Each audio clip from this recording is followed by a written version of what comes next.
plane, let's talk about midpoint on a coordinate plane. This, along with the distance formula, you need to have memorized. So the midpoint on a coordinate plane, this is 1-5 segment relationships. On a coordinate plane, you will have 2 points, right? The distance formula you already know. If you don't, you need to memorize it for tomorrow, right? And many of you were gone yesterday, but that, I'll ask you, what's the distance formula? And you need to give me the distance formula. And then I'll also ask you, what is the midpoint formula?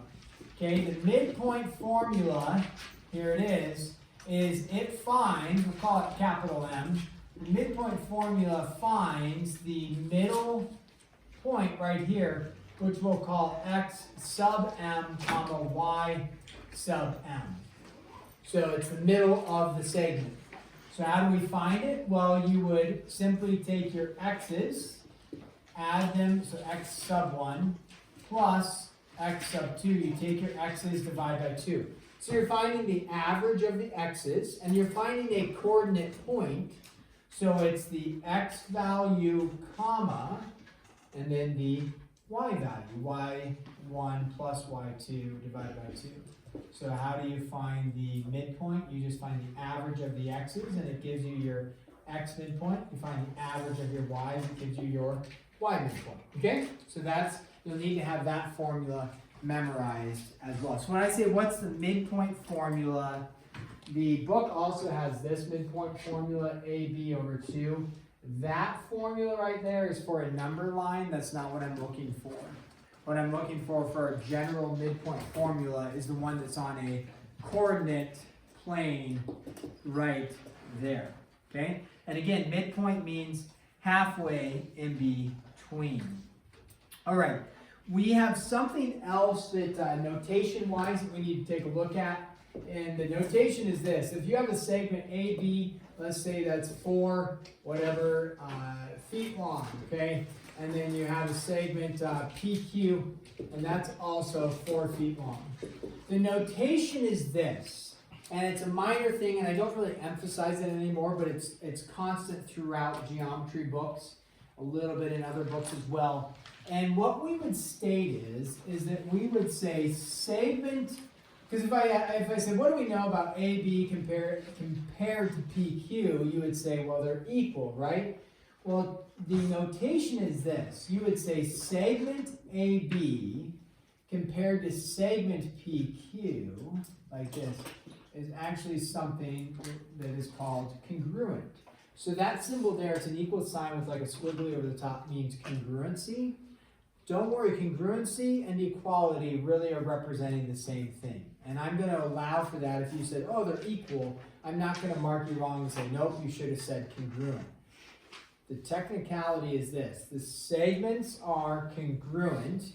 Their measures, remember, to write their measures, we write it with no line over the top. Their measures are equal. So it's a really minor thing. I'm not going to test you on that. You'll see the book talk about congruency, although say, hey, they're congruent. The thing that you need to remember is that if 2 segments are congruent, what do you know about their measures? Their measures are equal. So congruency and equality, somebody else may say, no, they're not interchangeable because technically they're a little bit different. I'm okay, I've transitioned to, it's okay, congruency, equality, we work with it hand in hand, same thing, okay? So you'll see that symbol, know in your brain that symbol represents what? Equality, all right? So the other symbol, have you seen this symbol? It's not equals, what does that symbol mean? Approximately, right? So that's different than congruency. That means approximately. So if you're doing some sort of rounding or something like that, you could throw in approximately. Okay, let's find the midpoint. We'll do a couple examples. Find the midpoint, and if we have a coordinate plane here, and we have, say, a point A, and we'll say that's over 5 down 2, and then we have another point over here, over -7 up 3, like that. If I said I want to find the midpoint in between these 2 coordinate points, I am going to transition over to the midpoint formula on a coordinate plane. And just remember, you're finding the average of your x's and the average of your y's. That's all you're doing. So you're going to say, okay, my midpoint, we'll call it capital M. So between these two, the midpoint falls somewhere about there. That is going to be equal to the average of your x's. So you take your x's and you add them together, divided by 2, comma, you take your y's, you average them together, so you're adding them like that, 3 plus a negative 2, which is just 3 minus 2. And you would end up with a negative 1 comma 1/2. If you write 0.5, that's acceptable as well if you want to do that for your midpoint. So negative 1 at 0.5, that looks pretty good for the midpoint right there. So you get out negative 1 comma 1/2. That's all you would do to find the coordinate points in that. Questions on that? That one right there. Okay. So that one's pretty straightforward. What gets a little bit trickier, okay, on some of these is when you are given a, okay, let's go with this. You are given this A, B, is a segment, M is the midpoint, okay? So you have a segment AB, M is the midpoint, and you are going to be given this, you're going to be given B, 3, negative 2, you're going to be given M, which is negative 3, 1, and you want to find A is unknown, okay? So in this case, you are not given your 2 endpoints, and you find the midpoint from there. You're given 1 point B and then 1 point M, where M is your midpoint. So if we were to do a quick sketch graph of this, we would say, okay, B is 3, negative 2, like this. All right. M is negative 3, 1, like that, over here. So there's B, there's M. What that tells me is A, right, cannot be over here. Because M is the midpoint between A and B. So where does A have to be? Transition somewhere over here, right? Somewhere over here. So there's really 2 ways to go about it. And I haven't fallen exactly where I want it. I generally really work with the, I like the algebraic approach, plugging into the equations, because it allows us then with difficult problems to be able to use equations to solve. There is a way outside of the difficult, or it's actually not that difficult, but outside of the equation to find out what A is. And a lot of people go this because they're like, oh, well, I can look at if I go over some amount of units this way, I go the same, because it's in the middle, the same amount of units across the board here this way. So if you think about that, you say, okay, M is negative 3, comma 1. B was 3, comma negative 2. If you think about how many units did I have to go from B over to M, at least horizontally. You say from here to get over to here, how far did I have to go? Well, you went over 6 units, right? 3 units this way, 3 units this way, 6 units. Therefore, how many units do I need to go over this way? 6 units as well. And therefore, that would put me 6 more units away from negative 3. What does that give me? Negative 9. And then you say, okay, well, how many units did I go up? Well, I went from a negative 2 up to a 1. So I went negative 2 up to a 1. I went a total of 3 units. How many units do I have to go up here? 3 units. So I went from a 1 up 3 units to a 4. And then you have your value of negative 9, 4. I've been a stickler in the past on following the equation. I think what I'm going to do, and that's not the equation, that's just using logical reasoning of finding kind of your slope. Over some amount, up some amount, over some amount, up some amount. So it's not wrong to do it that way. The challenge becomes when we end up with decimal values, radicals, that can be more challenging. I think I'm going to allow for this course of action is going to be okay. I'm going to show you the equation that you can do as well. The equation is this. When you are finding your midpoint, you are taking your average of your x's, right? So x plus x divided by 2 is equal to your midpoint value. So really what's happening there is your midpoint value x is equal to x1 plus x2 divided by 2. Your midpoint value y is equal to y1 plus y2 divided by 2. So what we are given is, we are given your midpoint x, which was -3. We were given one of the x values, which was 3. We don't know the other x value, if you will. A out here is unknown, and you divide by 2. Multiply both sides by the 2, you get -6 is equal to 3 plus x. Subtract the 3 over, and you would get x is equal to -9. And then you would look at the midpoint y value, and you'd say, okay, 1 for the midpoint, that's what I get out for the midpoint, is equal to the y value of -2 plus the unknown y value up there, all divided by 2. And then you multiply both sides by 2, and then you add the 2 over, and you get y is equal to 4. So I think what I'll do is this, is you can do the counting method, no problem. I'll give you credit for that. You want to do the algebraic approach with that, I'll give you a slight bonus if you're on the test. You're like, oh, this makes complete sense to me. I'll give you a little bonus if you show me the algebraic step as well, which is solving an equation like that. So that's 2 ways to go about solving some of those.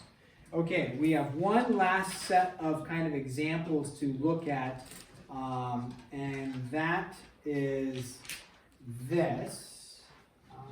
Here we go. Little bit of writing on this one, but if you have A going up to B like this, okay, and then you have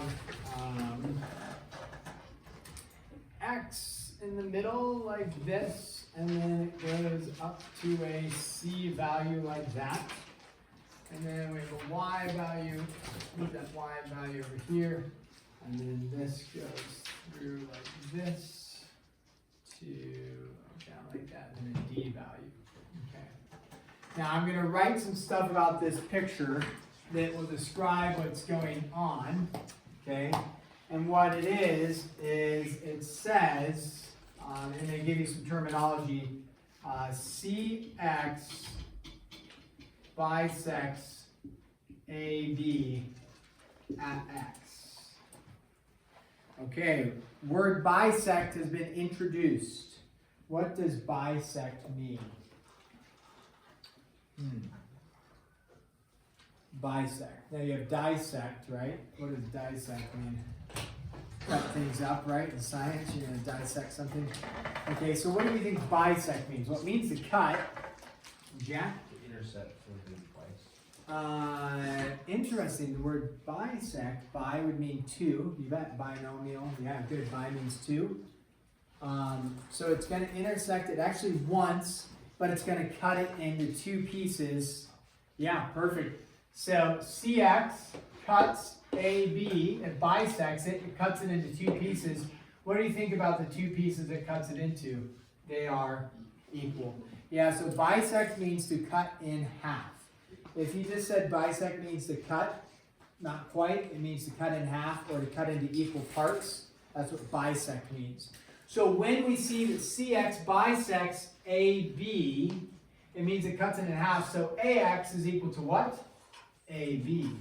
Now there's something else that says for a CD bisects, okay, XB at Y. What does this stand for? This is not the number of 11. It's not the number 11. Oh, bisect. It means bisects. Yeah, it's called a, anybody know what the term is in English? I don't know if it's a formal English thing. It's a ditto mark.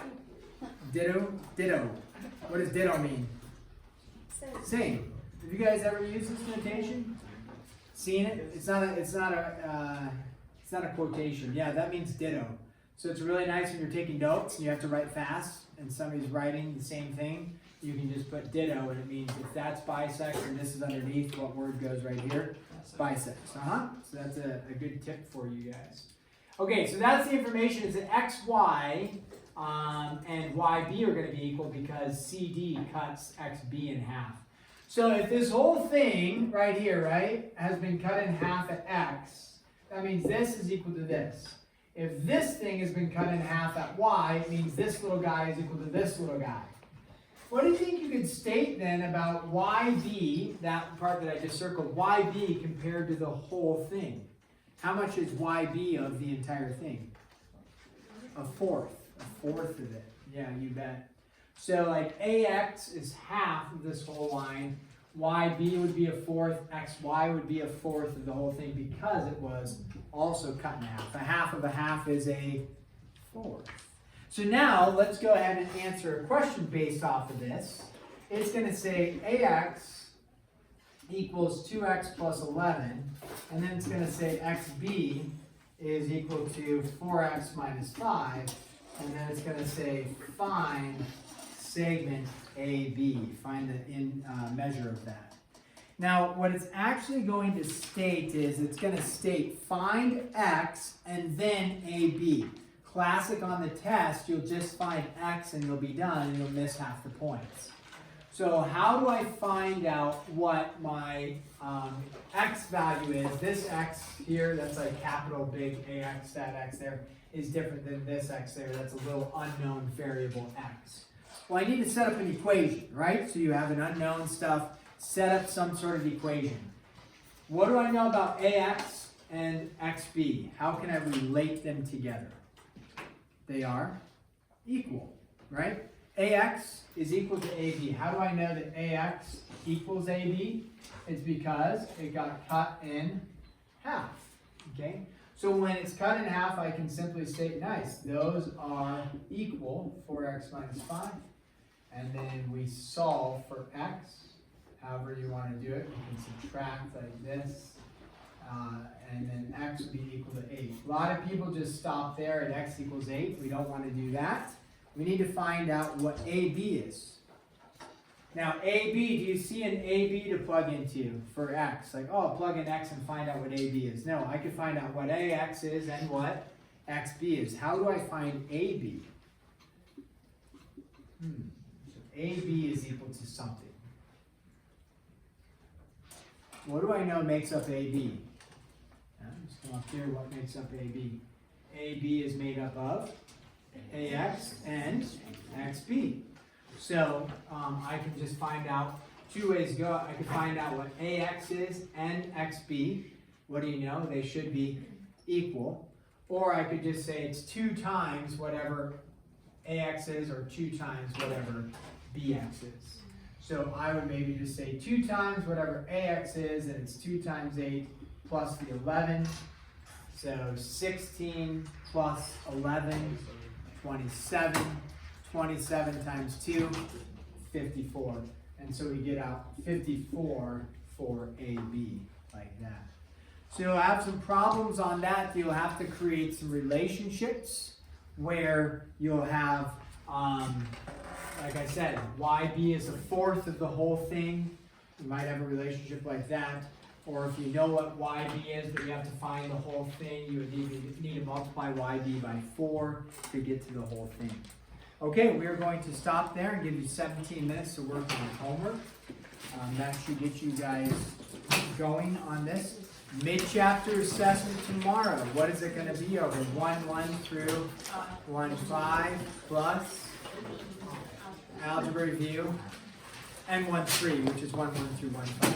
So if you have procrastinated strongly on your 1-3 and your algebra review, it'll be a potential painful night. But as Walker knows, pro tip, usually with MCAs, do we have time to grade? No. So will we grade? Most likely we will not grade 1-5, 1-3, or algebra review. So if you want to risk it and not do it, for 100 things. Yeah. Then they have the whole weekend to do all 3 lessons. Yeah. How about we just make this But one? what's the MCA over? 1 through 1 5 plus algebra review. So you could risk it and not do the homework.